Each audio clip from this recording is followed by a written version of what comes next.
Hello everybody, welcome back to logical civilian. આપણે અત્યારે જોવા જઈ રહ્યા છીએ થિયરી ઓફ સીપેજ.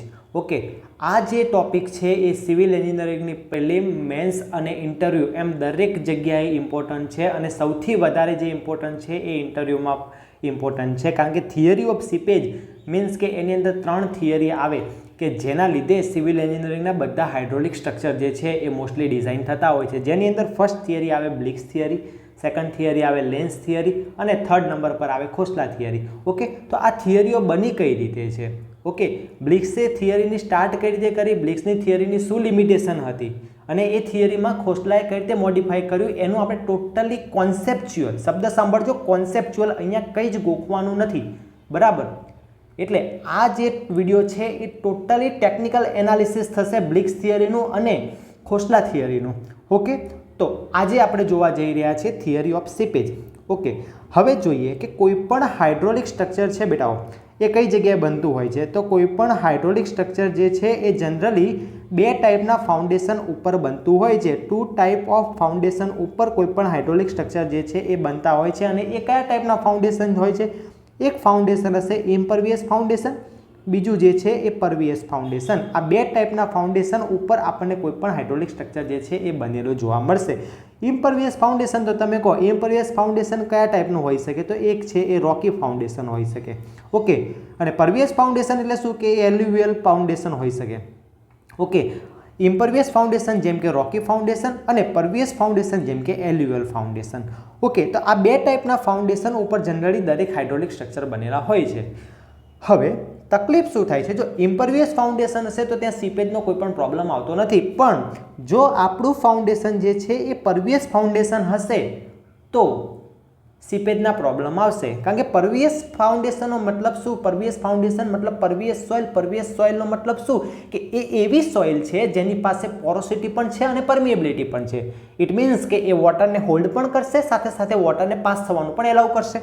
ઓકે, તો અહીંયા જોઈએ કે આ જે વોટર પર જે સોઇલમાંથી પાસ થાય છે એ વોટરના સોઇલના ઇન્ટરકનેક્ટેડ વોઇડ થ્રુ પાસ થતી વખતે સોઇલ ઉપર શું લગાડે છે? સીપેજ પ્રેશર લગાડે છે. એટલે અહીંયા બધા પ્રોબ્લેમ જનરેટ થાય છે. કયા પ્રોબ્લેમ જનરેટ થાય છે એ સમજીએ, બટ એના પહેલાં આપણે થોડા બેઝિક કોન્સેપ્ટ સમજવા પડશે કે આ થિયરી જે છે એ કેમ બને છે. સૌથી પહેલાં કે પરવિયસ ફાઉન્ડેશનના એનાલિસિસ કરવાની કેમ જરૂર પડે છે?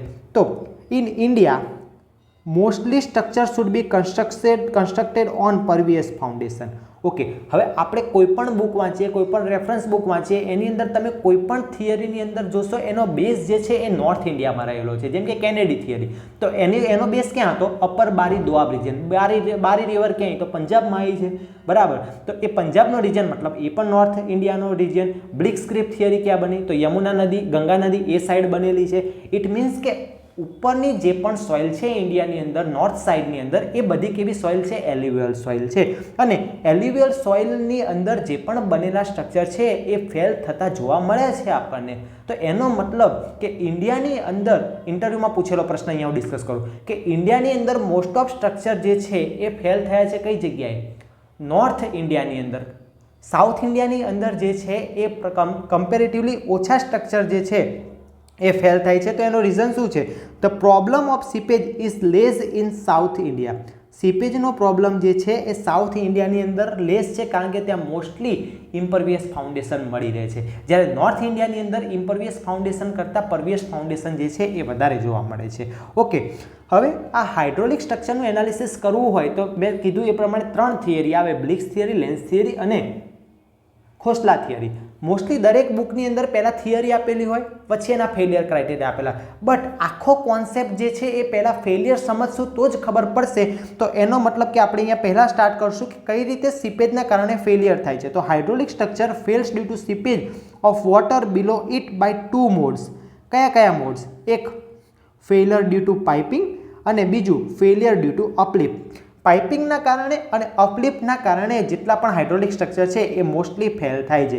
હવે પાઇપિંગની અંદર ફેલિયર થવા માટે હાઇડ્રોલિક હેડ રિસ્પોન્સિબલ છે, જ્યારે અપલિફ્ટની અંદર ફેલ થવા માટે પ્રેશર હેડ રિસ્પોન્સિબલ છે. ઓકે, આ વર્ડ યાદ રાખજો, આપણે એનું પણ ડિસ્કસ કરવાના છીએ આગળ. ઓકે, તો સૌથી પહેલાં જોઈએ આપણે ફેલિયર ડ્યુ ટુ પાઇપિંગ. હવે પાઇપિંગને સમજવા માટે 3 થી 4 અલગ અલગ કોન્સેપ્ટ આવે. અહીંયા હું તમને સમજાવવા જઈ રહ્યો છું એ સીપેજ પ્રેશરની હેલ્પથી સમજાવવા જઈ રહ્યો છું. ઓકે, સોઇલની અંદર આપણે સમજતા હોય ત્યારે હાઇડ્રોલિક ગ્રેડિયન્ટ અને ક્રિટિકલ હાઇડ્રોલિક ગ્રેડિયન્ટની પણ હેલ્પ લઈએ છીએ, પણ અહીંયા હું તમને જે સમજાવીશ એ સીપેજ પ્રેશર અને સોઇલના વેટના રિસ્પેક્ટમાં સમજાવીશ. તો પહેલાં જે અહીંયા લખાણ લખ્યું છે એ વાંચી લઈએ અને પછી આપણે એનો કોન્સેપ્ટ સમજવાનો પ્રયત્ન કરીએ. The percolating water travels from upstream to downstream of this hydraulic structure have a sufficient head available. Word note કરજો, sufficient head available with it due to which exert the seepage pressure on soil medium.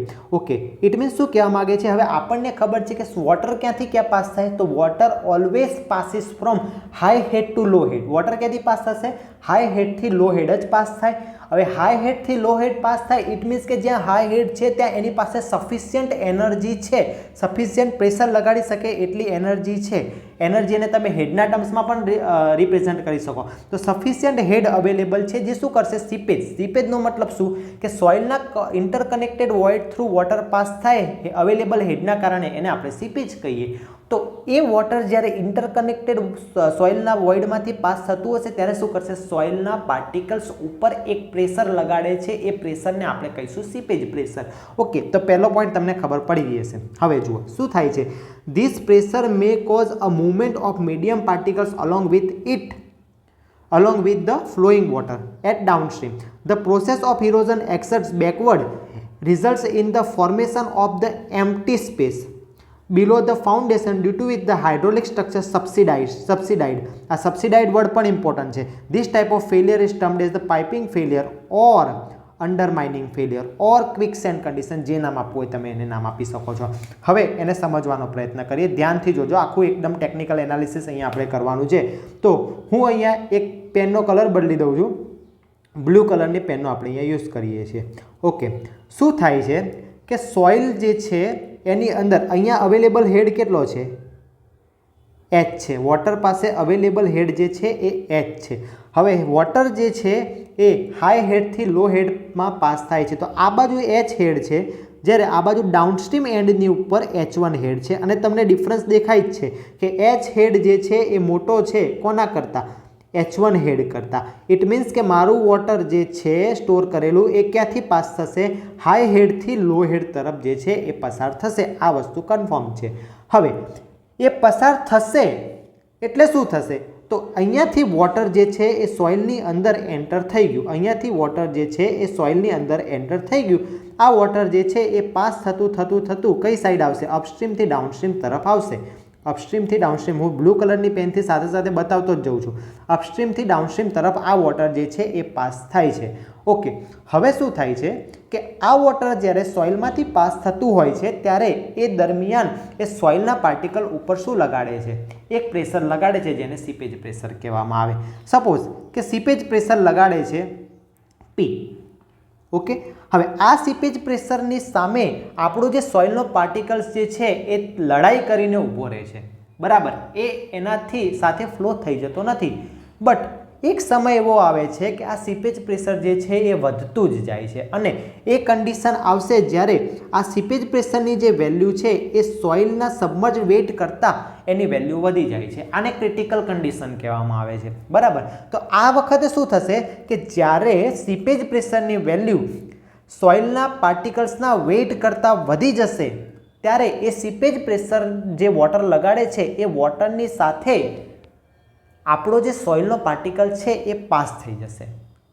Okay, હવે અહીંયા શું થાય છે? Soil પાર્ટિકલ્સની movement start થાય છે. તો soil particles જે છે એ હું તમને અહીંયા રેડ કલરથી બતાવું છું. સપોઝ કે આ મારો એક સોઇલનો પાર્ટિકલ્સ છે. અહીંયા ધ્યાન આપજો. અહીંયા આ એક મારો સોઇલનો પાર્ટિકલ્સ છે. એની ઉપર શું લાગે છે? સીપેજ પ્રેશર લાગે છે અને એ શું થશે? અહીંયાથી બહાર નીકળી જશે. ઓકે, તો આ કન્ડિશનને થોડી આપણે અહીંયા અલગથી સમજાવવાની પ્રયત્ન કરીએ કે સૌથી પહેલાં આ કન્ડિશન છે કે સીપેજ વોટર આવે છે અને પાસ થઈ જાય છે. આ કન્ડિશનમાં મેં કોઈપણ જાતનું પાઇપિંગ બતાવ્યું નથી. અહીંયા કોઈપણ જાતનું પાઇપિંગ છે નહીં. બટ બીજી કન્ડિશન લઈએ કે જેની અંદર પાઇપિંગ સ્ટાર્ટ થઈ ગયું છે. ઓકે, તો અહીંયા શું થયું, સીપેજ પ્રેશરની વેલ્યુ સોઇલના વેટ કરતાં વધી જાય એટલે અહીંયા એક પાઇપલાઇનિંગ ઓપનિંગ સ્ટાર્ટ થઈ ગયું છે, અહીંયા પાઇપ બનવાને સ્ટાર્ટ થઈ ગયું છે અને અહીંયા જે આપણો વોટરના ફ્લો સાથે આપણા જે સોઇલના પાર્ટિકલ્સ છે એ પણ નીકળવા લાગે છે. ઓકે, અહીંયા પ્રોસેસ સ્ટાર્ટ થઈ, જસ્ટ સ્ટાર્ટ. ઓકે, હવે શું થશે, સીપેજ પ્રેશરની વેલ્યુ એટલી વધતી જશે એટલે આ જે પાઇપિંગની જે કન્ડિશન છે એ આવી રીતે કન્ટિન્યુઅસલી સ્ટાર્ટ થતી જશે. હવે નોટિસ કરજો, મેં તમને પાઇપિંગ જે છે એ બતાવ્યું છે ક્યાંથી, ડાઉનસ્ટ્રીમ સાઇડથી સ્ટાર્ટ થાય છે પાઇપિંગ, યાદ રાખજો.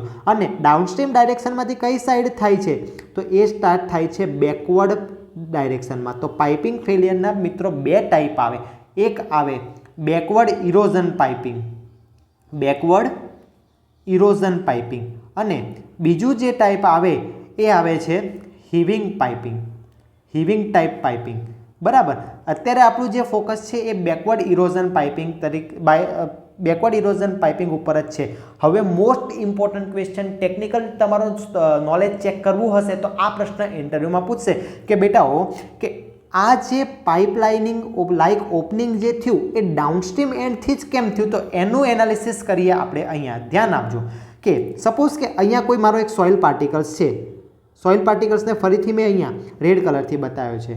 હવે અહીંયા જે છે એ વોટરનું જે પ્રેશર છે એ ક્યાંક ઇન્ક્લાઇન લાગતું હશે, અહીંયા લાગતું હશે તો પણ એ ઇન્ક્લાઇન લાગતું હશે, અહીંયા લાગતું હશે તો પણ એ ક્યાંક ઇન્ક્લાઇન લાગતું હશે. ઓકે, ઇટ મીન્સ કે અહીંયા સીપેજ પ્રેશરનો મેઇન કમ્પોનન્ટ નથી લાગતો હોતો, એના ટ્રાવેલિંગ પાથમાં ક્યાંય પણ સોઇલ ઉપર કોઈ સીપેજ પ્રેશર લાગતું હશે તો એનો મેઇન કમ્પોનન્ટ નથી લાગતો હોતો, એ એના સાઇન થીટા અથવા તો કોસ થીટાના કમ્પોનન્ટ લાગતા હોય છે. ઇટ મીન્સ કે એના મેઇન કમ્પોનન્ટ કરતાં એની વેલ્યુ ઓછી હોય છે. બટ તમે અહીંયા નોટિસ કરો કે જ્યારે આ જે પાર્ટિકલ્સ છે એ અહીંયા ડાઉનસ્ટ્રીમ એન્ડ ઉપર આવશે ત્યારે સીપેજ જે છે એ કમ્પ્લીટલી એનો મેઇન કમ્પોનન્ટ લાગતો હોય છે.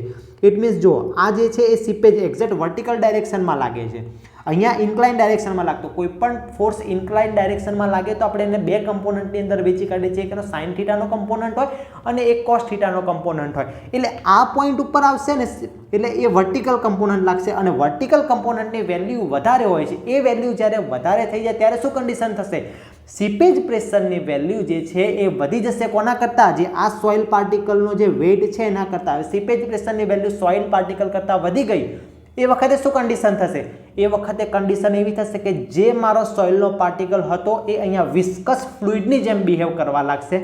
વિસ્કસ ફ્લુઇડની જેમ બિહેવ કરવા લાગશે એટલે વોટર સાથે શું થઈ જશે, ફ્લો થવાનો સ્ટાર્ટ કરી દેશે. વોટર સાથે ફ્લો થવાનો સ્ટાર્ટ કરશે એટલે અહીંયા આવી કન્ડિશન ઓપનિંગ લાઇક સ્ટ્રક્ચર બનવા માંડે અને આ જે કન્ડિશન છે એ કન્ટિન્યુઅસલી આમ ચાલતી રહે એટલે આખું એક પાઇપ ઓપન થઈ જાય, આવી રીતે પાઇપ બની જાય. હવે આ પાઇપ બની ગઈ એટલે અહીંયા એક વોઇડ સ્પેસ થયો, એમ્પ્ટી સ્પેસ જનરેટ થઈ ગયો. આ એમ્પ્ટી સ્પેસ જનરેટ થશે એ તો એમનું એમ તો રહેવાનું નથી કારણ કે ઉપર સ્ટ્રક્ચર છે, તો ઉપર સ્ટ્રક્ચર જે છે એના વેઇટના કારણે શું થશે, નીચે ધસી આવશે. આને કહેવાય સબસિડાઇડ થવું. શું થવું, સબસિડાઇડ. ઓકે, તો પાઇપિંગ ફેલિયરની અંદર જે સ્ટ્રક્ચરનો ફેલિયર મોડ છે એ સબસિડાઇડ થાય છે સ્ટ્રક્ચર. આઈ થિંક આટલે સુધી તમને કમ્પ્લીટ ખબર પડી ગઈ હશે કે સબસિડાઇડનો મતલબ શું. તો હવે આ સ્ટ્રક્ચર જે છે એ નીચે બેસી ગયું, નીચે બેસી ગયું ઇટ મીન્સ કે સબસિડાઇડ થઈ ગયું. ઇટ મીન્સ કે આપણે સ્ટ્રક્ચરનું ફેલિયર થઈ ગયું. કયા કારણના કારણે, પાઇપિંગ ફેલિયરના કારણે. પાઇપિંગ કેમ થયું, સીપેજ પ્રેશર વધી ગયું. કોના કરતાં, સોઇલના હેડ કરતાં, સોઇલના વેઇટ કરતાં, સોઇલના વેઇટ કરતાં સીપેજ પ્રેશર જે છે અહીંયા વધી ગયું. એના કારણે શું થઈ ગયું, અને આ જ કન્ડિશન એવી છે જ્યારે હાઇડ્રોલિક ગ્રેડિયન્ટની વેલ્યુ ક્રિટિકલ હાઇડ્રોલિક ગ્રેડિયન્ટ કરતાં વધી જશે. બટ અહીંયા મેં સમજાવવાની રીત અલગ લીધી છે. ઓકે, જ્યાં જે કોન્સેપ્ટ ચાલતો હોય એ જ કોન્સેપ્ટથી વસ્તુ સમજાય. ઓકે, તો હવે હાઇડ્રોલિક ગ્રેડિયન્ટની વેલ્યુ ક્રિટિકલ હાઇડ્રોલિક ગ્રેડિયન્ટ કરતાં વધી ગઈ એમકો અથવા સીપેજ પ્રેશરની વેલ્યુ વધી ગઈ કોના કરતાં, સોઇલ પાર્ટિકલના વેટના કરતાં. એ વખતે શું થયું, મારો સોઇલનો પાર્ટિકલ શું કર્યો, વિસ્કસ ફ્લુઇડની જેમ બિહેવ કરવા લાગ્યો અને શું થયું, પાઇપિંગની પ્રોસેસ સ્ટાર્ટ થઈ અને મારું સ્ટ્રક્ચર જે છે એ સબસિડાઇડ થઈ ગયું. એટલે જે ફેલિયર થયું અને મેં નામ આપી દીધું પાઇપિંગ ફેલિયર. તો અહીંયા મેં આખી સ્ટોરી ફરીથી એકવાર લખી દીધેલી છે. જો આ પીડીએફ જોઈતી હોય તો તમારે logical civilian Telegram channel join કરવી પડશે. એના પર હું આ જે પીડીએફ છે એ શેર કરી દઈશ. આના પહેલાં જે આપણે થિયરી ચલાવી હતી ગ્રીન બિલ્ડિંગવાળી, તો એના માટે પણ આપણે એ પીડીએફ જે છે એ ગ્રુપમાં શેર કરી દઈશું. ઓકે, તો એ ગ્રુપમાં જોડવા માટે લિંક નીચે આપેલી છે. ઓકે, તો આ ફર્સ્ટ મોડ ઓફ ફેલિયર હતું, that is piping failure. Okay, I think piping ફેલિયરમાં તમને કમ્પ્લીટ આઈડિયા આવી ગયો હશે. હવે મેઇન જે છે એ failure due to uplift. Okay, અપલિફ્ટની અંદર કઈ રીતે ફેલિયર થાય તો જોઈએ. ઓકે, સોરી, એક ટોપિક પહેલાં રહી જાય છે કે આ પાઇપિંગ ફેલિયર જે છે એને આપણી રેમેડીઝ શું છે, પાઇપિંગ ફેલિયરથી કઈ રીતે બચી શકીએ. તો જુઓ, by increasing the length of flow, બહુ જ ઇમ્પોર્ટન્ટ વર્ડ છે, લેન્થ ઓફ ફ્લોને ઇન્ક્રીઝ કરશો તો શું થશે, પાઇપિંગ ફેલિયરથી તમે બચી શકશો. હવે આ લેન્થ ઓફ ફ્લો છે એ કઈ રીતે ઇન્ક્રીઝ કરી શકાય. તો લેન્થ ઓફ ફ્લો જે છે એને ઇન્ક્રીઝ કરવા માટે મારી પાસે બે ઓપ્શન છે કે આ જે છે એ મારો ફ્લોર છે, કોનો, ફાઉન્ડેશન ફ્લોર છે, જે પણ મારી પાસે સ્ટ્રક્ચર છે એનું. શરૂઆતમાં મેં આ ફ્લોરની લેન્થ જે છે એ આટલી રાખી છે. ઓકે, હવે અહીંયા શું થશે, સીપેજ થશે તો એ આટલી લેન્થ ટ્રાવેલ કરશે અને અપસ્ટ્રીમથી ડાઉનસ્ટ્રીમ જતી રહેશે. ઓકે, હવે આ લેન્થને હું વધારી કાઢું. ઓકે, હવે લેન્થ વધારવાથી શું થયું, તો શરૂઆતમાં આપણો હેડ કેટલો હતો કે જેના લીધે વોટર ફ્લો થતું હતું, એ એચ હતો. આ એચ હેડ જે છે એ મારો મેઇન એમ એટલો જ રહેશે કે ડાઉનસ્ટ્રીમ એન્ડ સુધી આવતા આ એચ હેડને મારે ખર્ચાઈ નાખવો પડશે. આ એચ હેડની વેલ્યુ મારે 0 કરવી પડશે, તો હું પાઇપિંગ ફેલિયરથી બચી શકીશ. ઓકે, અથવા આ એચ હેડની વેલ્યુ જે છે એ મારે એટલી કરવી પડશે કે જે સીપેજ પ્રેશર છે એની વેલ્યુ સોઇલના સબમર્જ વેઇટ કરતાં કેટલી હોય, ઓછી હોય. આ કન્ડિશનને ફોલો કરાવવી પડે. તો એના માટે મારે શું કરવું પડે, લેન્થ ઓફ ફ્લો વધારવો પડે. અને લેન્થ ઓફ ફ્લો વધારવા માટે મારે શું કરવું પડ્યું, તો કે જે પણ ફાઉન્ડેશનનો ફ્લોર હતો, ફાઉન્ડેશનનો ફ્લોર હતો એની મેં લેન્થ શું કરી કાઢી, વધારી નાખી. પહેલાં આટલી લેન્થ હતી, હવે મેં આટલી લેન્થ કરી નાખી. તો સ્વાભાવિક છે કે પહેલાં જો હેડ લોસ થતો હતો એના કરતાં કમ્પેરમાં અહીંયા હેડ લોસ જે છે એ વધારે જ થશે. હેડ લોસ વધારે થશે તો આપણો પ્રોબ્લેમ જે છે એ સોલ્વ થઈ જશે. સીપેજ પ્રેશર જે આ પોઈન્ટ ઉપર સૌથી મેક્સિમમ લાગતું હતું ત્યાં આવતા એની પાસે એટલું સીપેજ પ્રેશર હશે જ નહીં ડાઉનસ્ટ્રીમ એન્ડ સુધી, તો પાઇપિંગ સ્ટ્રક્ચર બનવાનું અથવા પાઇપિંગ ફેલિયર થવાનું કોઈ ઓપ્શન જ નહીં રહે. બટ આપણે આ જે છે એ યુઝ કરીએ તો એની કોસ્ટ વધે છે.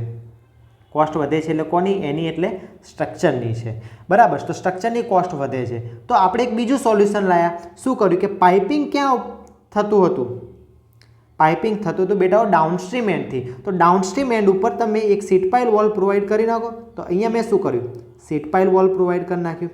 હવે પહેલી કન્ડિશનમાં શું થતું હતું, પહેલી કન્ડિશનમાં આવું થતું હતું જ્યારે સીટ પાઇલ વોલ નથી ત્યારે ફ્લો આવતો હતો, અહીંયાથી આમ પાસ નીકળી જતો હતો.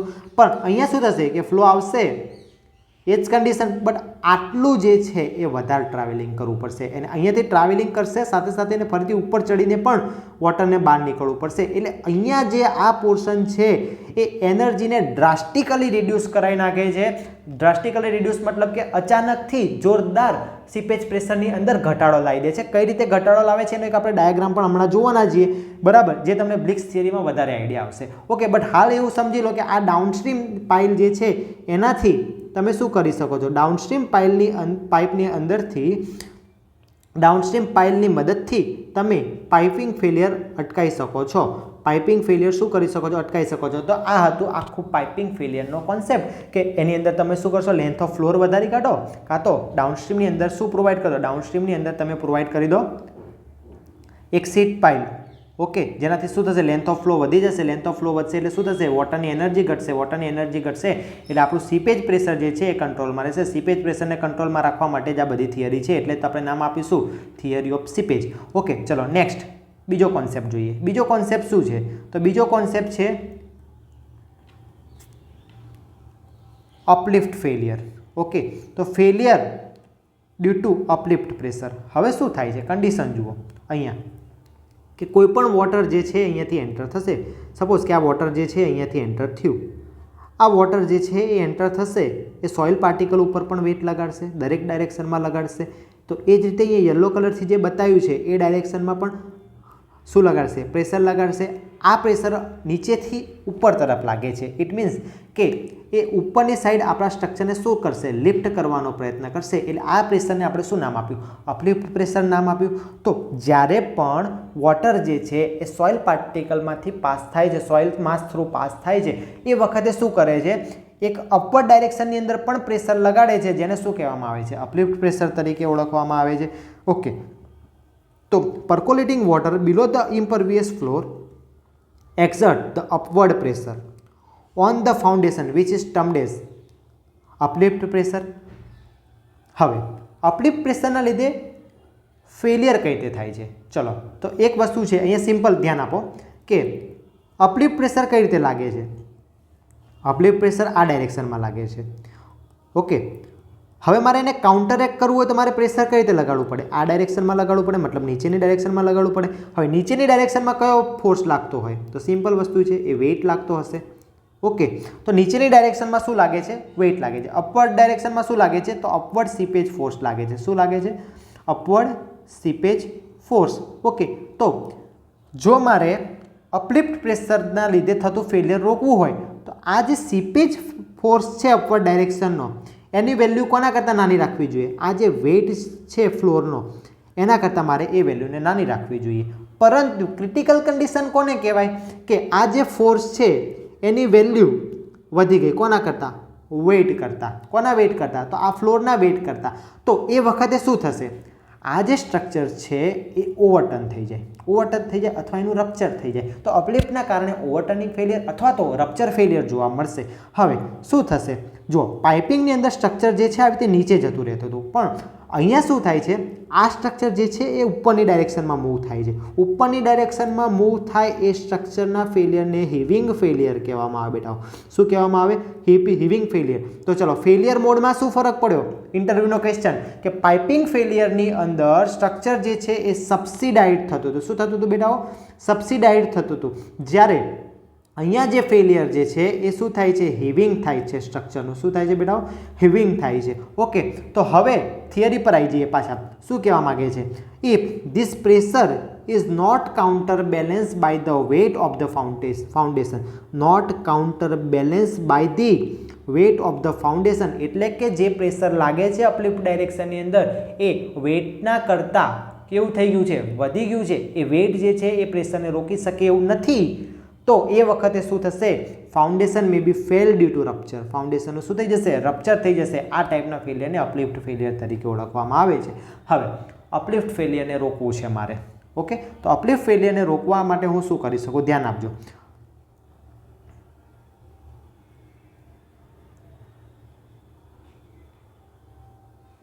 ચલો, પહેલી કન્ડિશન એક કે મેં જે ફ્લોર હતો, ફાઉન્ડેશન ફ્લોરની પહેલી થિકનેસ મેં આટલી રાખી હતી. આ મારી થિકનેસ T1 છે.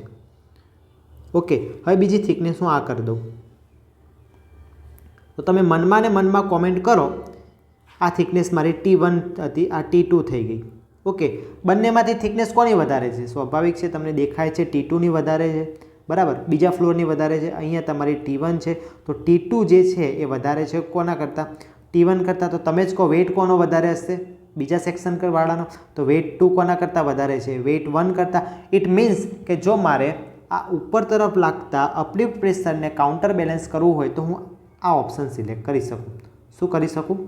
વેઇટ ઓફ ફાઉન્ડેશન ફ્લોર વધારી શકું. કઈ રીતે વધારી શકું? તો એની થિકનેસ વધારીને. આ પહેલી કન્ડિશન થઈ. બીજી કન્ડિશન શું થઈ ગઈ?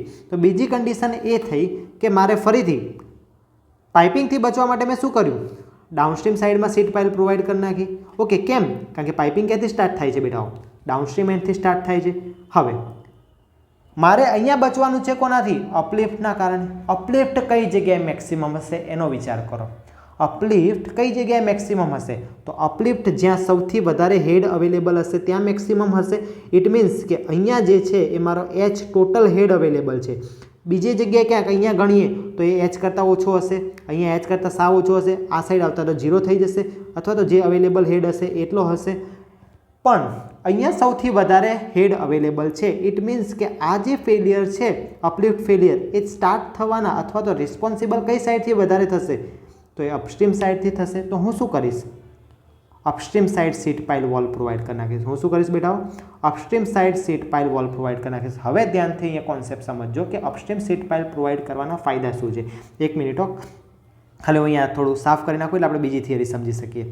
ઓકે, હવે અપસ્ટ્રીમ જે છે સીટ પાઇલ પ્રોવાઈડ મેં કરી એના કેટલા ફાયદા નીકળી આવે છે તમે જોઈ શકશો નેક્સ્ટ ડાયાગ્રામમાં. ઓકે, તો આ જુઓ, એક કન્ડિશન એવી છે કે જેની અંદર મેં શું કર્યું છે? જસ્ટ ખાલી ફ્લોર પ્રોવાઈડ કર્યો છે. ફ્લોર પ્રોવાઈડ કર્યો છે. અહીંયા કોઈ જાતની મેં અપસ્ટ્રીમ પાઇલ જે છે એ પ્રોવાઈડ કરી નથી. તો શું થાય છે, એનો સીપેજ પ્રેશર ડાયાગ્રામ મને આવો મળે છે કે અહીંયા જે છે એ હેડ જે છે એ મેક્સિમમ છે, જ્યારે અપસ્ટ્રીમથી ડાઉનસ્ટ્રીમ તરફ જતાં એ હેડની વેલ્યુ અહીંયા 0 થઈ જાય છે. હવે હેડ જ્યાં મેક્સિમમ સ્વાભાવિક છે ત્યાં પ્રેશર પણ મેક્સિમમ. ઓકે, તો મારે આ પ્રેશર જે છે આટલા રિજિયનની જે શરૂઆતનું જે પ્રેશર છે એ મારે ઘટાડવું પડે. શું કરવું પડશે? મારે શરૂઆતનું પ્રેશર જે છે એ ઘટાડવું પડશે. હવે શરૂઆતનું પ્રેશર ઘટાડવું હોય તો મારે શરૂઆતમાં જ એ એનર્જીને લોસ કરાવવી પડે. એ શરૂઆતમાં એનર્જીને લોસ કરવા માટે મેં જુઓ ફિગર નંબર 2માં કે મેં અહીંયા upstream seat pile wall provide કરી નાખી. શું પ્રોવાઈડ કર્યું? Upstream seat pile wall provide કરી નાખી. હવે આ અપસ્ટ્રીમ સીટ પાઇલ વોલ મેં પ્રોવાઈડ કરી, જેના કારણે જુઓ પ્રેશર ડાયાગ્રામ 1 આ પહેલો ડાયાગ્રામ છે, જેની અંદર આ વેલ્યુ જુઓ આટલી છે અને અહીંયાથી આ રીતે રિડ્યુસ થાય છે. પરંતુ તમે આટલો રિજિયન ચેક કરો, અહીંયા રિયલ પ્રેશર ડાયાગ્રામ આટલો હતો જ્યારે અપસ્ટ્રીમ સીટ પાઇલ નથી પ્રોવાઈડ કરી, પણ આ અપસ્ટ્રીમ સીટ પાઇલ પ્રોવાઈડ કરવાના કારણે પ્રેશર જુઓ અચાનક આટલું બધું અહીંયા ઘટી ગયું, આટલું ઘટી ગયું અને એના કારણે આજે હું રેડ લાઇનથી માર્ક કરું છું એટલું પ્રેશર જે છે એ મારું ઓવરઓલ જે છે ઘટી જાય છે. કોના કારણે? એકમાત્ર અપસ્ટ્રીમ સીટ પાઇલ પ્રોવાઈડ કરવા માટે. ઇટ મીન્સ કે અપસ્ટ્રીમ સીટ પાઇલ પ્રોવાઈડ કરવાને કારણે અપસ્ટ્રીમ હેડ જે છે એ ડ્રાસ્ટિકલી રિડ્યુસ થઈ જાય છે. ડ્રાસ્ટિકલી રિડ્યુસ થઈ જાય છે એના કારણે શું ફાયદો થાય છે આપણને? ઓવરઓલ પ્રેશરની વેલ્યુ જે છે, પ્રેશર ડાયાગ્રામ તમે નોટિસ કરી શકો છો કે ડ્રાસ્ટિકલી પ્રેશરની વેલ્યુ પણ શું થઈ જાય છે? રિડ્યુસ થઈ જાય છે. અને પાછું આ સાઈડ પણ તમે શું કરશો? એક સીટ પાઇલ પ્રોવાઈડ કરશો, તો એના કારણે વિચારો કે બંને સીટ પાઇલના કારણે કેટલો બધો ફાયદો થાય છે. પણ મેઇન કોન્સેપ્ટ જે સમજવાનો હતો એ હતો કે અપસ્ટ્રીમ સીટ પાઇલના કારણે તમે અપલિફ્ટ ફેલિયરથી બચી શકો છો, જ્યારે ડાઉનસ્ટ્રીમ સીટ પાઇલના કારણે તમે શેનાથી બચી શકો છો? ડાઉનસ્ટ્રીમ સીટ પાઇલના કારણે તમે પાઇપિંગ ફેલિયરથી બચી શકો છો. ઓકે, તો આ હતા ફેલિયર મોડ્સ. હવે જે છે એ આપણી થિયરી સ્ટાર્ટ થાય. આટલો કોન્સેપ્ટ જેને ખબર પડી હશે એ કોન્સેપ્ટથી તમે આ થિયરીને એકદમ જોરદાર સમજી શકશો. અને અહીંયાથી ઇન્ટરવ્યૂના અત્યાર સુધી 500+ સ્ટુડન્ટને અથવા તો દરેક સ્ટુડન્ટને મળીને 500 વખત આ ક્વેશ્ચન પૂછાઈ ગયો હશે બ્લિક્સ થિયરી અને ખોસલા થિયરી ઉપર. ઓકે, તો આજે આપણે એને પ્રોપરલી ટેકનિકલ એનાલિસિસ કરીએ. તો સૌથી પહેલાં બેટાઓ ધ્યાનથી સમજજો કે બ્લિક્સની ક્યાં ભૂલ થઈ. બરાબર, એમ જોવા જઈએ તો બ્લિક્સની ભૂલ ના કહેવાય, એ પણ હું તમને લાસ્ટમાં ક્લિયર કરી નાખીશ. ઓકે, બટ બ્લિક્સે ક્યાં ભૂલ કરી હતી એ આપણે સમજીએ. ઓકે, તો સૌથી પહેલાં બ્લિક્સ એની થિયરી માટે શું કરે છે?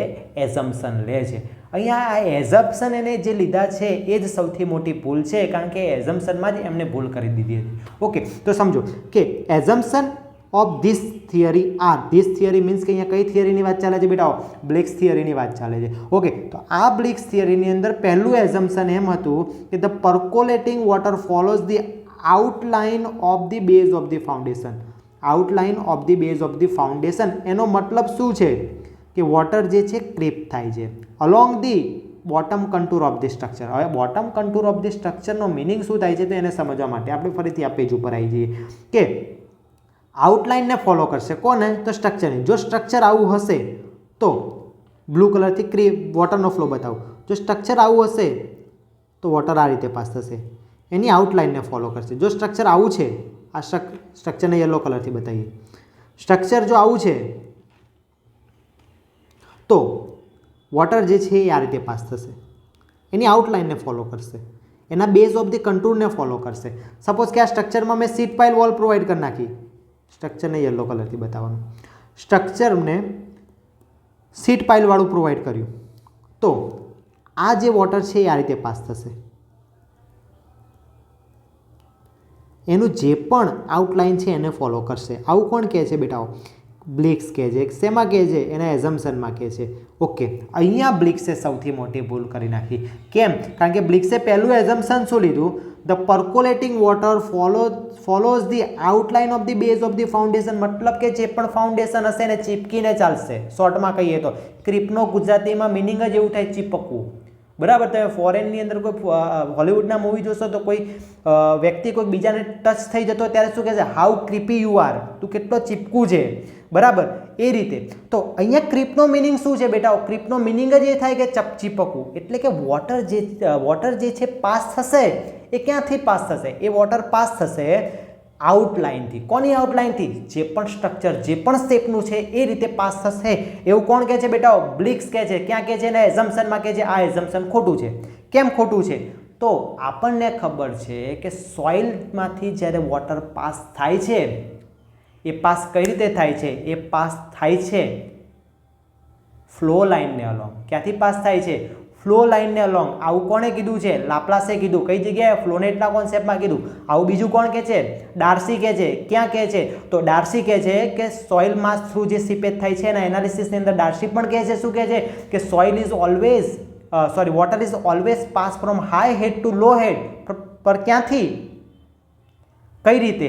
તો એ પાસ થાય છે અલોંગ ધી ફ્લો લાઇન. જ્યારે બ્લિક્સે શું કીધું? એ પાસ થાય છે along the base of the contour of the foundation.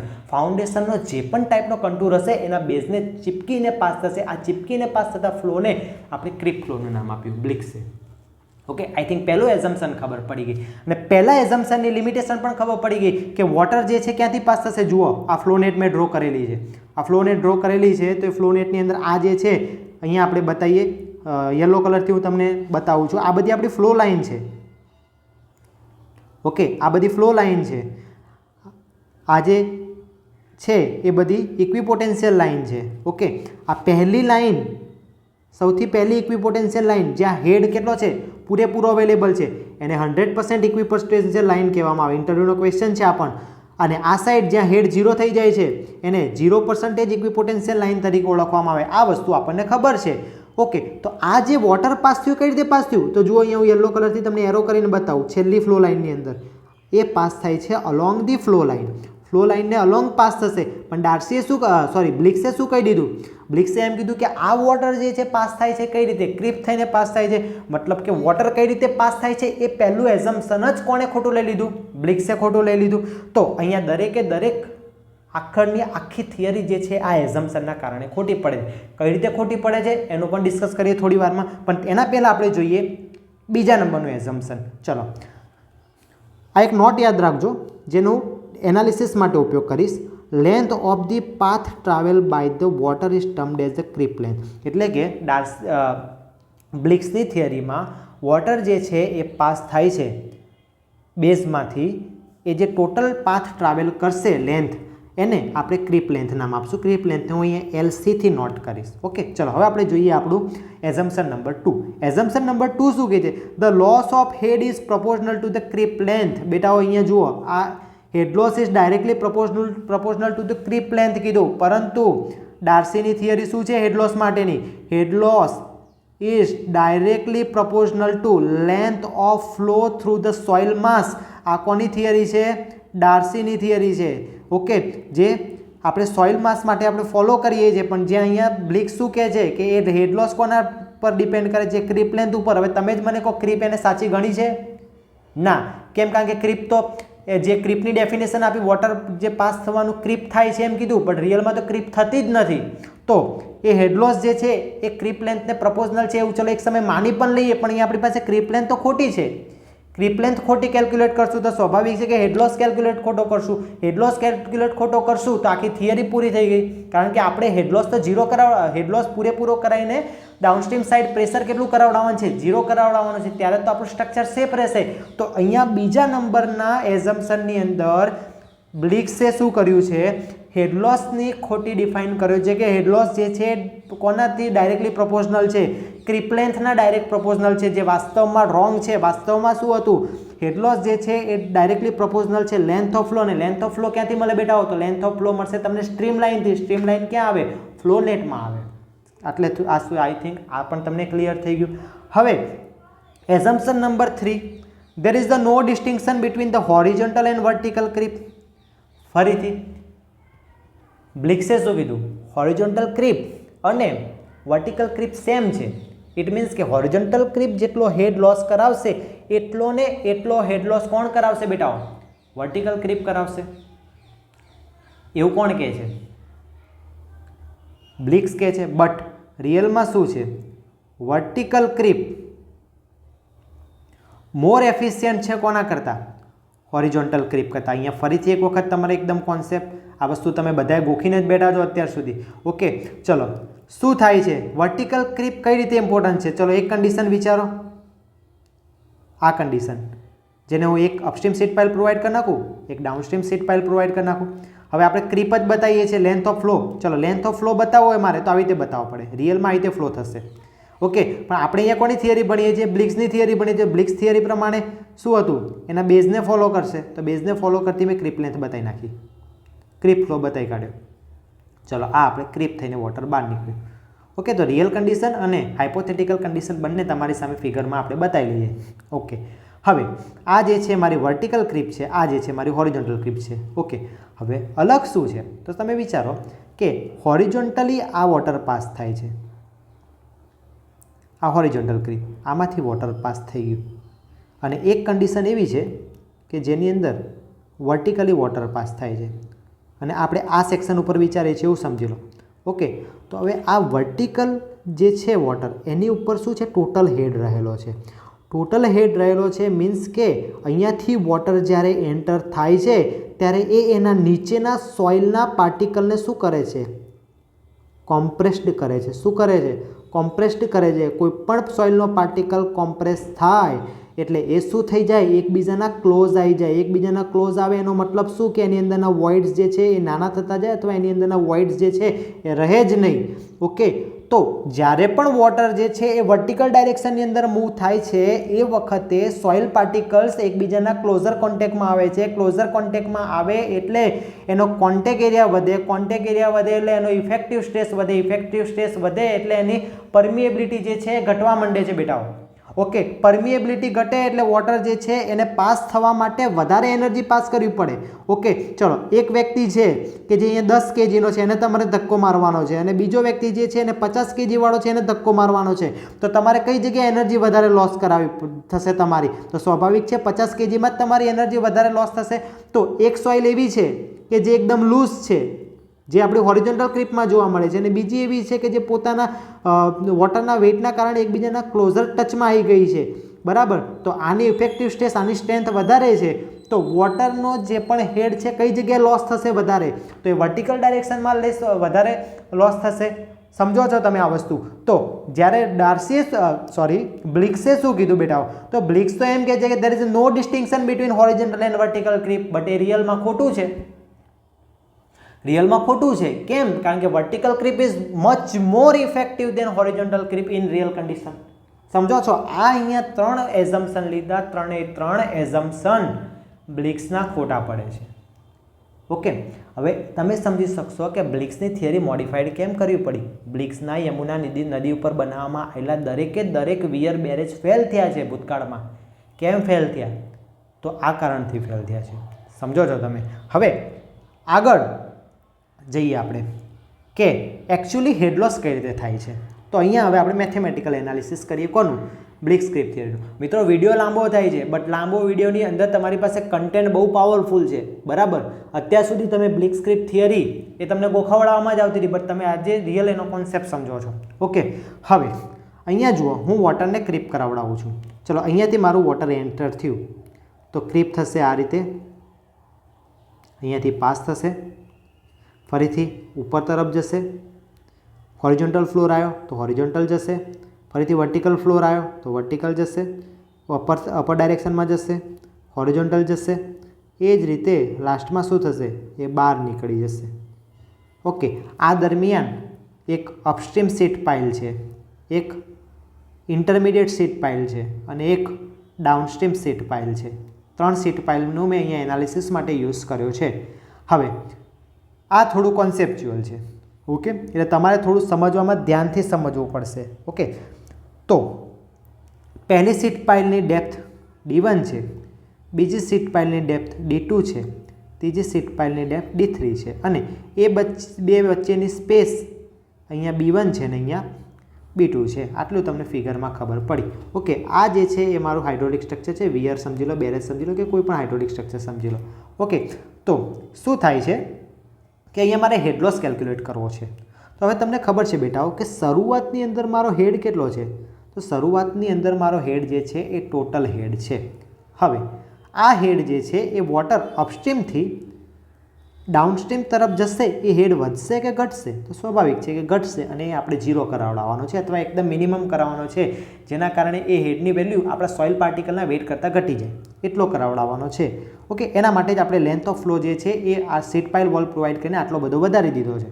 Okay, હવે અપસ્ટ્રીમથી વોટર પાસ થયો ડાઉનસ્ટ્રીમમાં, તો શરૂઆતના એ એચ હેડ સાથે છે.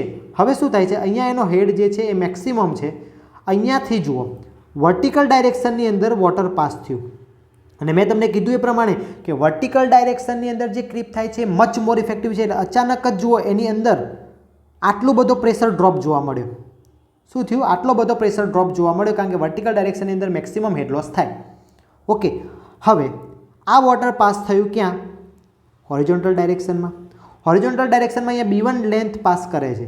એ વખતે જુઓ હેડ લોસ ઘટે છે ખરો, પણ કેટલો ઘટ્યો? તો આટલો જ ઘટ્યો બેટાઓ. હવે તમે એક વેલ્યુ આ જુઓ, બીજી વેલ્યુ આ જુઓ, તો અહીંયા તમને ડાયાગ્રામ પરથી એ પણ ખબર પડે છે કે હોરિઝોન્ટલની ડાયરેક્શનમાં હેડ લોસ થાય છે, એના કરતાં વર્ટિકલ ડાયરેક્શનનો હેડ લોસ જે છે વધારે છે.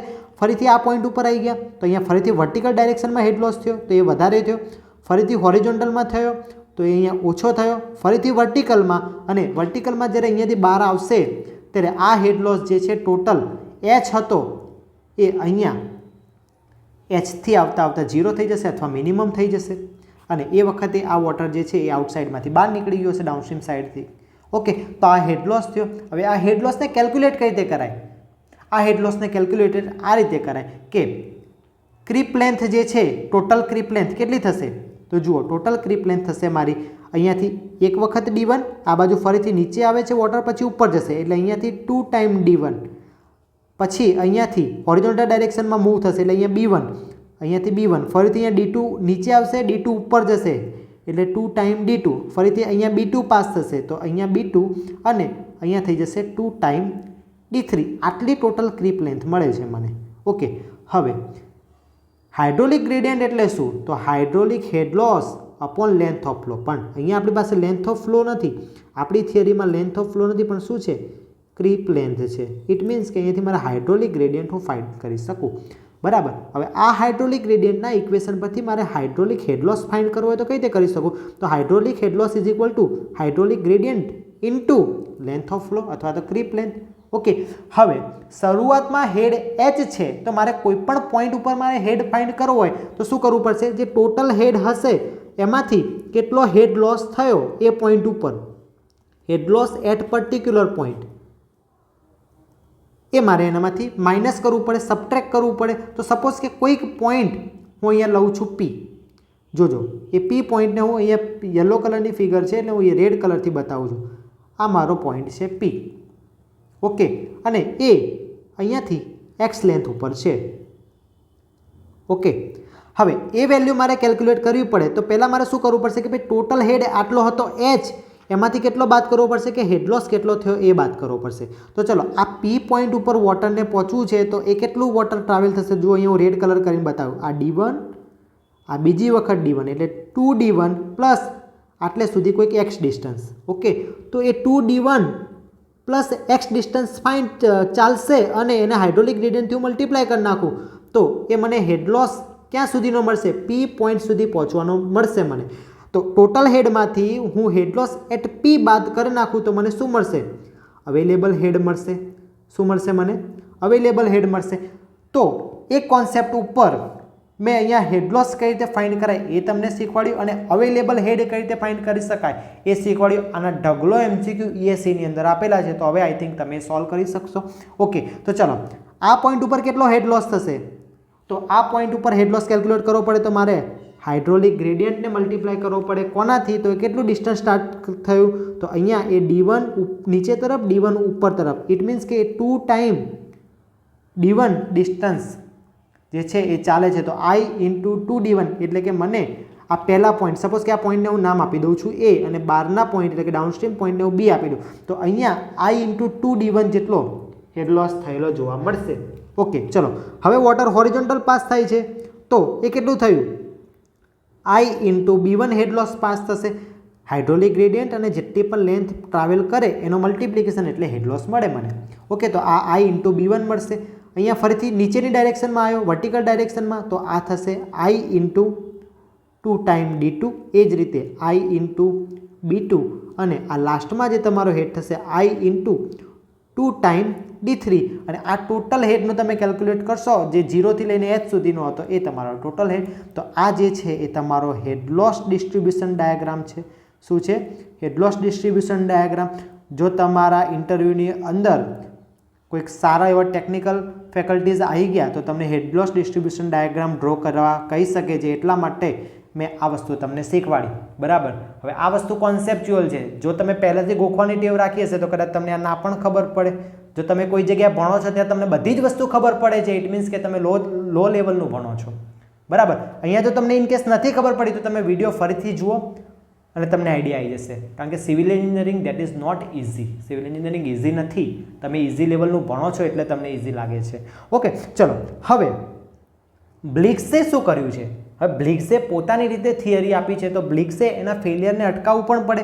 તો આપણે કયા ફેલિયરની વાત કરી હતી? પાઇપિંગ ફેલિયરની અંદર. તો પાઇપિંગ ફેલિયરથી બચવા માટે બ્લિક્સ શું કહે છે? તો તમારે એવરેજ હાઇડ્રોલિક ગ્રેડિયન્ટની વેલ્યુ તમારે 1/c કરતાં નાની રાખવી પડશે. શું કહે છે?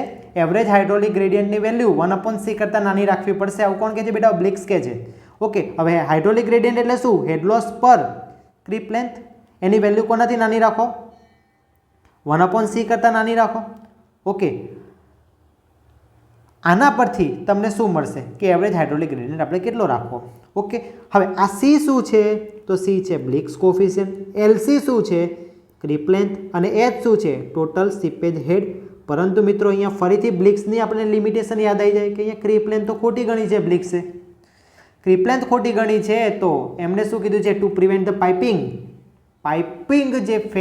પાઇપિંગના સામે જે ફેલિયર મળે છે એની જે રીત આપી છે એ પણ કેવી થશે બેટાઓ? ખોટી થશે. એના કારણે બ્લિક્સ થિયરીની અંદર ડિઝાઇન થયેલા મોટે ભાગેના સ્ટ્રક્ચર શું થાય છે? પાઇપિંગની અંદર ફેલ થાય છે. જેમ કે યમુના નદીની અંદર આવેલી ખનકી વિયર. ઓકે, યમુના નદી ઉપર આવેલી ખનકી વિયર જે છે એ બ્લિક્સ થિયરી પર ડિઝાઇન થઈ હતી અને ફેલ થઈ હતી. ઓકે, હવે આ જે 1/c છે એમાં C શું છે? બ્લિક્સ કોફિશિયન્ટ છે. બ્લિક્સનો રિજનલ કોફિશિયન્ટ છે. રિજનલ એટલે કે ત્યાં સાઇટ પ્રમાણે એની વેલ્યુ, એ પણ ટોટલી ઓબ્ઝર્વેશન બેઝ છે. તો અહીંયા એ પણ હાઇપોથેટિકલ છે, તો ક્યાંક એમાં પણ મિસ્ટેક છે. તો એ વેલ્યુ MCQ માટે યાદ રાખવાની થશે. ફાઇન સેન્ડ માટે 15 લેવાની, કોર્સ સેન્ડ માટે 12 લેવાની, અને સેન્ડ ગ્રાવેલનું મિક્સચર હોય એ વખતે તમારે 5 થી 9 વચ્ચે એની વેલ્યુ લેવાની. તો એ 1/c ની વેલ્યુ છે, તો તમારે હેડ જે છે એ રીતે ડિસાઇડ કરવો પડશે. ઓકે, તો હેડની વેલ્યુ જે છે તમારે ક્રીપ લેન્થ અપોન ક્રીપ કોફિશિયન્ટથી જે છે એ ઓલવેઝ કેવી રાખવાની છે? નાની રાખવાની છે. તો શું થશે? તમારો સ્ટ્રક્ચર પાઇપિંગ સામે સેફ રહેશે. આવું કોણ કહે છે બેટા? બ્લિક્સ કહે છે. Next, to prevent the uplift pressure failure. અપલિફ્ટથી મારે બચવું છે. અપલિફ્ટથી બચવા માટે શું કરવું પડશે? તો સ્વાભાવિક છે કે અપલિફ્ટ જે છે એ કોના પર ડિપેન્ડ કરે છે? વેઇટ ઉપર ડિપેન્ડ કરે છે. તો ફાઉન્ડેશનનું વેઇટ કોના કરતાં વધારે રાખો? અપલિફ્ટ પ્રેશર કરતાં વધારે રાખો. ફાઉન્ડેશનનું વેઇટ કોના કરતાં રાખો? વધારે. અપલિફ્ટ પ્રેશર કરતાં વધારે રાખો. ચલો જોઈએ. પ્રેશર, અપલિફ્ટ પ્રેશર કેટલું લાગશે? તો અપલિફ્ટ પ્રેશર લાગશે જે અવેલેબલ હેડ હશે. અપલિફ્ટ પ્રેશર કેલ્ક્યુલેટ કરવા માટે આપણી પાસે રિયલમાં તો કોઈ મેથડ જ નથી, એટલે અપલિફ્ટ પ્રેશર આપણે કઈ રીતે કેલ્ક્યુલેટ કરીએ? જે અપસ્ટ્રીમ સાઇડ પર અવેલેબલ હેડ છે, જે તે પોઈન્ટ ઉપર હેડની વેલ્યુ એ જ આપણા અપસ્ટ્રીમ પ્રેશરની વેલ્યુ. ઓકે, આવું કોનું રેકોમેન્ડેશન છે? USBRનું રેકોમેન્ડેશન છે. ઓકે, ગ્રેવિટી ડેમનું એનાલિસિસ કરશું એ વખતે આપણે એનું ડિટેલમાં ડિસ્કશન કરશું. ઓકે, ચલો. તો પ્રેશર મારે ફાઇન્ડ કરવું છે અપસ્ટ્રીમ સેક્શન ઉપર. તો જુઓ, અહીંયા H હેડ છે અને આ ફાઉન્ડેશનની થિકનેસ T છે. તો પ્રેશર હેડ કેટલો મળ્યો મને? H+T. ઓકે, એના પરથી મારે અપલિફ્ટ પ્રેશર કરવું છે, તો હેડ ઇન્ટુ ગામા W કરું એટલે મને શું મળશે? અપલિફ્ટ પ્રેશર મળશે. તો H+T ઇન્ટુ ગામા W, આ મારું અપલિફ્ટ પ્રેશર છે, પણ મારે કામ છે અપલિફ્ટ પ્રેશર ફોર્સનું, તો મારે એરિયાથી પણ મલ્ટીપ્લાય કરવું પડે. તો અપલિફ્ટ પ્રેશર ફોર્સની વેલ્યુ મારી પાસે કેટલી મળશે? H+T. ફરીથી H+T ક્યાંથી લીધું? આ હેડ પ્લસ આ થિકનેસ, એટલે કે વોટરને આટલું તો પાસ થવું જ પડશે. ઓકે, તો એ આટલો તો હેડ છે જ વોટર પાસે. ઓકે, પછી એને સોઇલમાંથી કમ્પ્લીટલી પાસ થવાનું છે.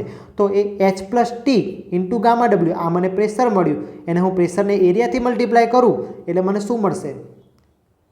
ફોર્સ મળશે. તો આ જે છે એ મારો અપલિફ્ટ પ્રેશર ફોર્સ છે. ઓકે, તો અપલિફ્ટ પ્રેશર ફોર્સ મેં કેલ્ક્યુલેટ કરી નાખ્યો. ઓકે, હવે આ અપલિફ્ટ પ્રેશરને શું કરવાનું છે? આપણે નાનું રાખવાનું છે. કોના કરતાં? વેઇટ ઓફ ફાઉન્ડેશન કરતાં. હવે વેઇટ ઓફ ફાઉન્ડેશન કોનું બનેલું છે? કોન્ક્રીટનું બનેલું છે. તો કોન્ક્રીટનો વેઇટ, કોન્ક્રીટના ફાઉન્ડેશનનો વેઇટ મારે કરવું હોય તો શું થશે? Gamma C into volume of C, એટલે gamma concrete into volume of concrete. અહીંયાથી મને શું મળે? વેઇટ મળે. હવે આ ગામા છે એ શું છે? યુનિટ વેઇટ ઓફ કોન્ક્રીટ છે. યુનિટ વેઇટ ઓફ કોન્ક્રીટને મારે લખવું હોય તો હું શું લખી શકું? Specific gravity of concrete into unit weight of water અથવા તો ગામા ડબલ્યુ.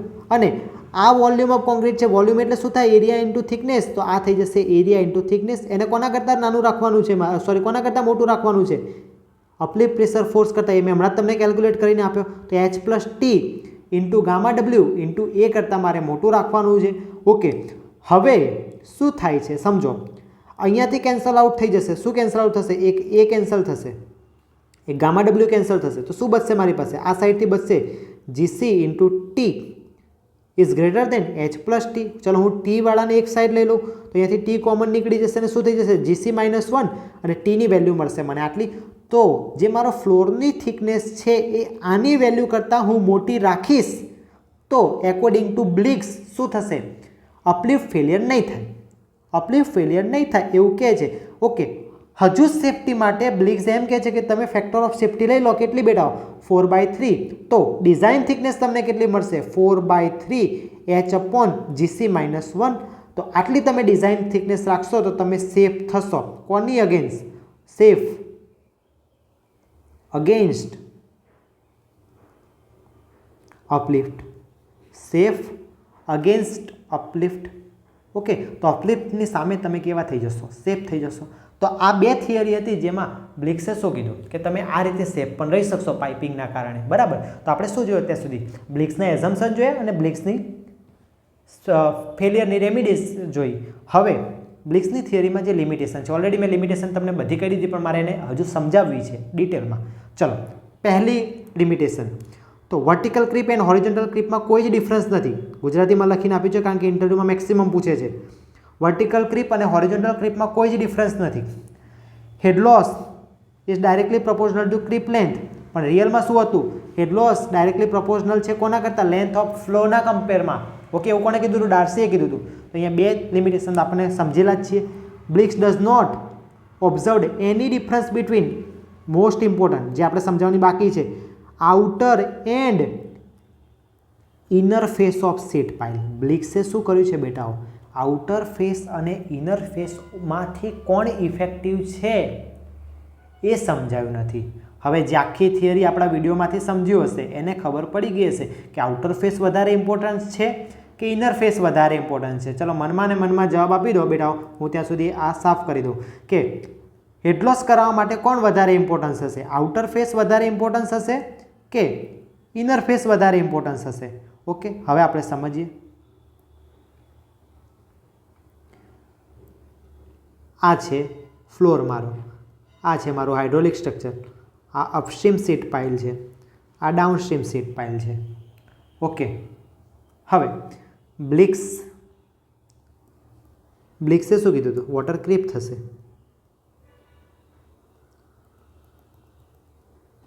વોટર ક્રીપ થઈ ગયું, અપસ્ટ્રીમમાંથી ડાઉનસ્ટ્રીમમાં પાસ થઈ ગયું. બટ રિયલમાં ખોસલા શું કહે છે? ડાર્સી શું કહે છે? લાપ્લાસ શું કહે છે? વોટર ફ્લો લાઈને અલોંગ પાસ થશે. વોટર આ રીતે પાસ થશે. આ હાઇપોથેટિકલ છે. હાઇપોથેટિકલ મતલબ કે બ્લિક્સનું એઝમ્પશન છે. હાઇપોથેટિકલ સ્પેલિંગમાં મિસ્ટેક હોય ચલાવી લેજો. આ હાઇપોથેટિકલ છે, આ ઓરિજિનલ છે. હવે બેટાઓ ધ્યાનથી જુઓ કે આ આઉટર ફેસ છે અપસ્ટ્રીમ ફાઇલનો, આ આઉટર ફેસ છે, આ જે છે એ ઇનર ફેસ છે.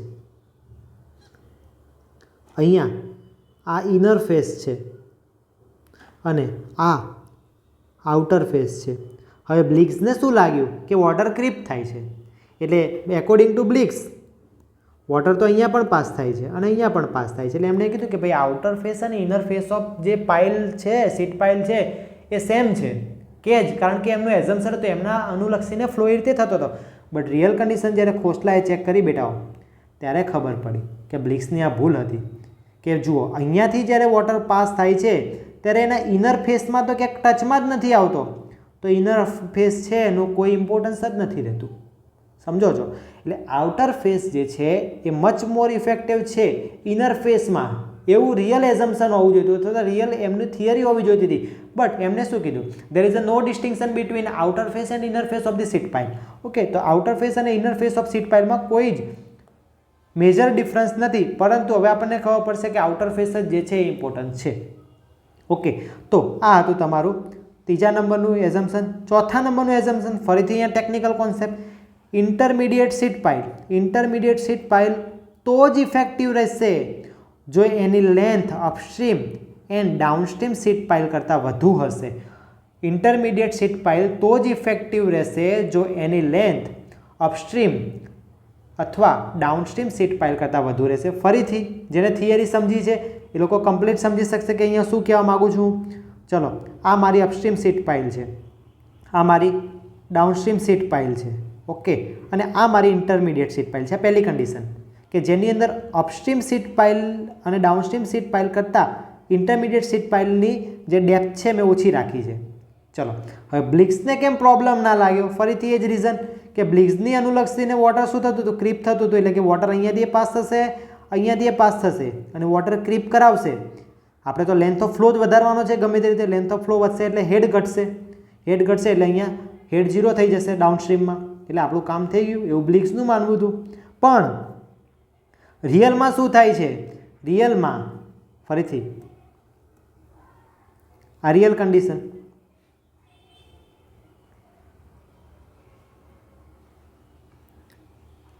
આ અપસ્ટ્રીમ સીટ પાઇલ, આ ડાઉનસ્ટ્રીમ સીટ પાઇલ. હવે રિયલની અંદર આ જે છે એ આ રીતે પાસ થાય છે વોટર. હવે તમે જ કહો કે આ ભાગમાં વોટર જે છે એ ઇન્ટરમીડિયેટ સીટ પાઇલના કોન્ટેક્ટમાં આવ્યું જ નથી. તો આ ઇન્ટરમીડિયેટ સીટ પાઇલ પ્રોવાઈડ કરવાનો મતલબ શું? જો તમે આના કરતાં નાની પ્રોવાઈડ કરો, એટલે ખોસલા એમ કહે છે કે આ સીટ પાઇલ પ્રોવાઈડ કરવી હોય તો મોટી પ્રોવાઈડ કરો, અધરવાઇઝ ના કરો. ઓકે, તો ઇન્ટરમીડિયેટ સીટ પાઇલ તો જ ઇફેક્ટિવ રહેશે જો એની ડેપ્થ આઉટર અને ઇનર સીટ પાઇલ કરતાં કેવી હશે? મોટી હશે. હવે આનાથી શું ફરક પડ્યો જુઓ. તો આ વોટર આવ્યું, અહીંયાથી આટલો વધારે ફ્લો ટ્રાવેલ કર્યો. શું થાય છે? આ વોટર આવે છે, અહીંયાથી આમ જાય છે અને આટલો ફ્લો જે છે વધારે, તો અહીંયા આટલો ફ્લો વધારે ટ્રાવેલ કર્યો. ઇટ મીન્સ કે અહીંયા હેડ વધારે લોસ થશે બાર સાઈડ પહોંચતા સુધી. તો ઇન્ટરમીડિયેટ સીટ પાઇલ તો જ ઇફેક્ટિવ રહેશે જો એની ડેપ્થ આઉટર અને ઇનર કરતાં કેવી હશે બેટાઓ? વધારે હશે. આખોનું બ્લિક્સનું ફરીથી એક વખત ખોટી પાડી. બરાબર. હવે next assumption, sorry next limitation, exit ગ્રેડિયન્ટનો કોઈ જ વાત નથી કરી. બરાબર. એક્ઝિટ ગ્રેડિયન્ટનો આઈડિયા કોણે આપ્યો? તો ખોસલાએ આપ્યો હતો. બ્લિક્સે ક્યાંય આપ્યો જ નથી. એ આપણે જોઈશું ખોસલા થિયરીમાં. પછી next, does not indicate any significance of downstream seat pile in order to piping failure. Okay, Bligh જે છે એ સીટ પાઇલ પ્રોવાઈડ કરવા કહે છે કે ડાઉનસ્ટ્રીમમાં તમે સીટ પાઇલ પ્રોવાઈડ કરી દો. ઓકે, બટ કેમ કરવું એનો પ્રોપર આઈડિયા નથી આપતો. પણ પાછળ જતાં એક્ઝિટ ગ્રેડિયન્ટનો આઈડિયા આપ્યો, એક્ઝિટ ગ્રેડિયન્ટ ફાઇન્ડ કર્યો અહીંયા, પછી ખબર પડી કે ભાઈ આ ડાઉનસ્ટ્રીમ સીટ પાઇલ જે છે ને એ આપણને પાઇપિંગથી બચાવે છે. અને એક્ઝિટ ગ્રેડિયન્ટનો આઈડિયા કોણ આપે છે બેટાઓ? એક્ઝિટ ગ્રેડિયન્ટનો આઈડિયા આપે છે ખોસલા. બરાબર. તો ખોસલાનું એનાલિસિસ આવે છે, પછી ખબર પડે છે કે ભાઈ પાઇપિંગ ફેલિયરથી બચવા માટે ડાઉનસ્ટ્રીમ સીટ પાઇલ અગત્યની છે, કારણ કે એને એક્ઝિટ ગ્રેડિયન્ટ કેલ્ક્યુલેટ કર્યો છે, જ્યારે બ્લિક્સે તેવું કંઈ કીધું જ નહોતું. તો આ હતી તમારી બ્લિક્સ થિયરી ઇન ડિટેલ. ઓકે, તો આ જે પણ લિમિટેશન હતી એને મેં તમને પ્લસ કરીને આપી છે. એ જે આખી મેં પ્લસ કરીને આપી કે ભાઈ વર્ટિકલ ક્રીપ અને હોરિઝોન્ટલ ક્રીપમાં કોઈ જ ડિફરન્સ નથી, પણ મેં એનો તમને ડિફરન્સ સમજાવી દીધો કે ભાઈ વર્ટિકલ ક્રીપ વધારે ઇમ્પોર્ટન્ટ છે. હેડલોસ ડાયરેક્ટલી પ્રોપોર્શનલ છે ક્રીપ લેન્થ? ના, હેડલોસ ડાયરેક્ટલી પ્રોપોર્શનલ છે કોનાથી? લેન્થ ઓફ ફ્લોથી. બ્લિક્સે આઉટર ફેસ અને ઇનર ફેસનું કોઈ જ ઇમ્પોર્ટન્સ ના જાણ્યું, પણ outer face much more effective છે ઇનર ફેસ કરતાં. ઇન્ટરમીડિયેટ સીટ પાઇલનું ઇમ્પોર્ટન્સ મેં તમને સમજાવ્યું. એક્ઝિટ ગ્રેડિયન્ટની વાત કરી. Does not indicate significance of downstream sheet pile. Downstream sheet પાઇલનું મહત્વ પણ મેં તમને સમજાવી દીધું. આ બધું જે તમને મહત્વ સમજાવ્યું છે ને એ ખોસલાની થિયરી છે. એટલે ખોસલાની થિયરી જે છે આખી ફરીથી સમજવી જરૂરી નથી. મેં તમને બ્લિક્સની લિમિટેશનમાં જ તમને મેં ખોસલા થિયરી સમજાવી દીધી. હા, ખોસલાની થિયરીમાં જે હવે સમજવાનું રહે છે એ Khosla's solution of Khosla solution of independent coefficient. Okay, independent વેરિયેબલનું જે સોલ્યુશન આપ્યું છે ખોસલાએ એ સમજવાનું બાકી રહે અને એક્ઝેક્ટ ગ્રેડિયન્ટ વિશેનો થોડી માહિતી બાકી રહે. ઓકે, તો આ હતી તમારી બ્લિટ્ઝક્રીગ થિયરી અને સીપેજની સ્ટડી, અને સાથે સાથે આપણે 50% જેટલી ખોસલા થિયરી પણ અહીંયા આપણે કવર કરી નાખી છે. હવે આ થિયરીના બેઝિસ ઉપર કેટલાક ઇન્ટરવ્યૂ ક્વેશ્ચન પૂછ્યા છે. તો ઇન્ટરવ્યૂ ક્વેશ્ચન કયા કયા છે જોઈ લો. જે બાકી રહેતું હશે હું તમને એક્સપ્લેન કરી દઈશ. એક, બ્લિટ્ઝ થિયરીના એઝમ્પશન કયા હતા, બ્લિટ્ઝ થિયરીની લિમિટેશન કઈ હતી, પાઇપિંગ ફેલિયર કઈ સાઇડથી સ્ટાર્ટ થાય છે, કેમ એકદમ ડિટેલમાં સમજાવ્યું કે બેકવર્ડથી સ્ટાર્ટ થાય છે, ડાઉનસ્ટ્રીમથી સ્ટાર્ટ થશે અને બેકવર્ડ ડાયરેક્શનમાં જશે, કેમ જશે એ પણ તમને ડિટેલમાં સમજાવ્યું છે. વર્ટિકલ ક્રીપ હોરિઝોન્ટલ ક્રીપમાં કોણ ઇફેક્ટિવ છે એ પણ સમજાવી દીધું છે. સીપેજ થિયરી કોના કોના દ્વારા આપવામાં આવી હતી, તો સીપેજ થિયરી જે છે એ આપવામાં આવી હતી 3 સાયન્ટિસ્ટ દ્વારા, એક બ્લિટ્ઝ, બીજું લેન્સ અને ત્રીજું ખોસલા. ઓકે, હવે થોડી આ લેન્સની વાત યાદ આવી તો લેન્સનું પણ કહી દઉં કે લેન્સે કયું મોડિફાઈડ કર્યું હતું, તો લેન્સે આ લિમિટેશન મોડિફાઈડ કરી હતી. ઓકે, તો લેન્સની જે થિયરી હતી એનું નામ છે lens weighted theory. Okay, lens જે છે વેઇટેજ આપે છે કોને, ક્રીપને. લેન્સ જે કહે છે એ સાબિત કરીને આપે છે કે વર્ટિકલ ક્રીપ જે છે 3 ગણી વધારે ઇફેક્ટિવ છે કોના કરતાં, હોરિઝોન્ટલ ક્રીપ કરતાં. તો એ થિયરીનું નામ તમારે લેન્સ વેઇટેડ થિયરી છે. ઓકે, આપણે એનું અત્યારે ડિસ્કશન કરતા નથી, પણ 3 થિયરી મળી હતી, બ્લિટ્ઝ થિયરી, લેન્સ થિયરી અને Khosla theory. Okay, exact ગ્રેડિયન્ટનો idea કોણે આપ્યો, તો એક્ઝેક્ટ ગ્રેડિયન્ટનો આઈડિયા તમને ખોસલાએ આપ્યો હતો. બ્લિટ્ઝક્રીગ થિયરીના બેઝ ઉપર કઈ વિયર ફેલ થયા છે, તો યમુના નદી અને ગંગા નદી ઉપર જે નોર્થ ઇન્ડિયામાં જે પણ વિયર બેરેજ બન્યા હતા એમાંથી મોટે ભાગેના ફેલ થયા છે. એ ફેલિયરની સ્ટડી ખોસલાએ કરી હતી અને ખોસલાએ આખી થિયરીને મોડિફાઈડ કરી હતી. ખોસલાએ શું મોડિફાઈડ કર્યું, ખોસલાએ શું મોડિફાઈડ કર્યું મેં તમને લિમિટેશનની અંદર બધું જ કહી દીધું છે. Upstream and downstream sheet pile વોલનું શું મહત્વ છે, તો અપસ્ટ્રીમ સીટ પાઇલ વોલ જે છે એ તમને બચાવે છે કોનાથી, અપલિફ્ટથી, અને ડાઉનસ્ટ્રીમ સીટ પાઇલ છે તમને બચાવે છે કોનાથી, પાઇપિંગથી. ઓકે, સીપેજ ફેલિયર કઈ રીતે રોકી શકાય, તો સીપેજ ફેલિયર રોકવા માટે તમને કીધું લેન્થ ઓફ ફ્લોર વધારી નાખો અને ડાઉનસ્ટ્રીમની અંદર સીપેજ અહીંયા piping failure. Okay, piping failure કઈ રીતે રોકી શકાય, ડાઉનસ્ટ્રીમની અંદર સીટ પાઇલ વોલ પ્રોવાઈડ કરવાનો. અપલિફ્ટ કઈ રીતે રોકી શકાય, તો વેઇટ વધારો અને અપસ્ટ્રીમની અંદર સીટ પાઇલ વોલ પ્રોવાઈડ કરી નાખો. બંને ફેલિયરની અંદર શું ડિફરન્સ છે, તો મેં તમને કીધું હતું કે અપલિફ્ટ જે છે, અપલિફ્ટની અંદર સ્ટ્રક્ચર શું થાય છે, હીવ થાય છે, જ્યારે ડાઉનસ્ટ્રીમ એટલે મતલબ કે સોરી પાઇપિંગની અંદર સ્ટ્રક્ચર શું થાય છે, સબસિડાઇડ થાય છે. ઓકે, બધા ફેલિયર નોર્થમાં કેમ જોવા મળે છે, ઇન્ટરવ્યૂનો ક્વેશ્ચન મેં તમને કહી દીધું હતું મોસ્ટલી. તો બધા ફેલિયર નોર્થમાં કેમ જોવા મળે છે મોસ્ટલી, ત્યાં પરવિયસ ફાઉન્ડેશન છે, 100% ઇક્વિપોટેન્શિયલ લાઇન અને 0% ઇક્વિપોટેન્શિયલ લાઇન શું છે એ પણ મેં તમને ડાયાગ્રામમાં કહી દીધું છે. લેન્સે શું મોડિફાઈડ કર્યું એ પણ કહી દીધું. ઇન્ટરમીડિયેટ પાઇલ કેમ મોટી હોવી જોઈએ, કારણ કે ત્યાંથી એકચ્યુઅલમાં ફ્લો પાસ થાય છે. ઓકે, જો ક્રીપ ગણીએ તો ત્યાં ફ્લો પાસ થશે, બટ એકચ્યુઅલમાંથી તો ફ્લો પાસ થતો જ નથી જો નાની હશે તો, એટલે મોટી પ્રોવાઈડ કરવી પડશે. ઇન્ડિપેન્ડન્ટ વેરિયેબલ મેથડ શું છે, તો એ ખોસલા દ્વારા આપવામાં આવી હતી. ખોસલામાં કયા કયા કરેક્શન આપે છે એ બાકી છે આપણે સમજવાનું. સીપેજ પ્રેશરની વેલ્યુ તમારે મને કોમેન્ટ કરવાની છે કે સીપેજ પ્રેશરની વેલ્યુ કેટલી હોય. Okay, difference between seepage and permeability. જે લોકોને ઇન્ટરવ્યૂ છે એ લોકો દરેક લોકો જે આ વિડીયો જોવે છે એનો મને આ પ્રશ્નનો કોમેન્ટ કરશે, ભલે ક્વેશ્ચન બેઝિક રહ્યો પણ મોસ્ટલી અહીંયા ભૂલો કરે છે કે સીપેજ અને પરમિએબિલિટીમાં શું ડિફરન્સ છે. તમે આન્સર આપજો, હું દરેકનો આન્સર રિપ્લાય આપીશ, દરેકનો કમેન્ટનો હું રિપ્લાય આપીશ કે શું તમારે આન્સર આપવાનો છે. તો તમારે આન્સર આજે કોમેન્ટ કરવાનો છે, પરમિએબિલિટી અને સીપેજ વચ્ચે શું ડિફરન્સ છે. તો મિત્રો આ હતો સીપેજ એનાલિસિસ. અચાનક ઇન્ટરવ્યૂની ડેટ આવી ગઈ, ઘણા લોકોના કોલ આવે છે, ઘણા લોકોની ડિમાન્ડ આવે છે કે હાઇડ્રોલિક સ્ટ્રક્ચર વિશે વિડીયો બનાવો, કારણ કે પહેલી વખત ઇન્ટરવ્યૂ છે એમને તો ટોટલી નવું જ છે, બરાબર, અને જૂના છે મોસ્ટલી બધા ગોખીને બેઠા છે કોન્સેપ્ટ, બરાબર. તો ક્યાંક તમારે કોન્સેપ્ચ્યુઅલ ફાયદો થાય એના માટે આ વિડીયો બનાવવામાં આવ્યો હતો. મિત્રો, વિડીયોને લાઇક જરૂર કરજો. વિડીયો ગમે છે, જો તમને ખરેખર વિડીયો દિલથી ગમ્યો હોય તો કોમેન્ટ કરવાનું ભૂલતા નહીં, જેનાથી મને પણ મોટિવેશન મળે. અને હા, ખાસ ઇમ્પોર્ટન્સ, આ વિડીયોને શેર કરજો જેથી દરેક જુનિયર્સને જે ઇન્ટરવ્યૂ કેન્ડિડેટ્સ છે એ દરેકને ફાયદો થાય, કારણ કે આપણે જે પણ વિડીયો બનાવશું એ હાઈલી એનાલિસિસ બેઝ ઉપર જ બનાવશું કે એ ટોપિક હાલ મૂકીશ કે જે રિયલમાં ઘણી વખત પૂછ્યો છે ઇન્ટરવ્યૂમાં, જેમાંનો એક ટોપિક આ બ્લિક સ્ક્રિપ્ટ થિયરીનો અને ખોસલા થિયરીનો પણ હતો. ઓકે, જો આગળનો ટોપિક તમારે ભણવો હોય ખોસલા થિયરીનો તો તમે મને કોમેન્ટ કરીને કહેજો, અથવા તમારે સિવિલ એન્જિનિયરિંગનો કોઈ પણ સબ્જેક્ટનો કોઈ પણ ટોપિક શીખવો હોય તમે કોમેન્ટ કરશો, એ હું ટોપિક મૂકવાનો પૂરેપૂરો ટ્રાય કરીશ. ઓકે, તો કોમેન્ટ જરૂર કરજો. વિડીયો ગમે તો લાઈક પણ કરજો.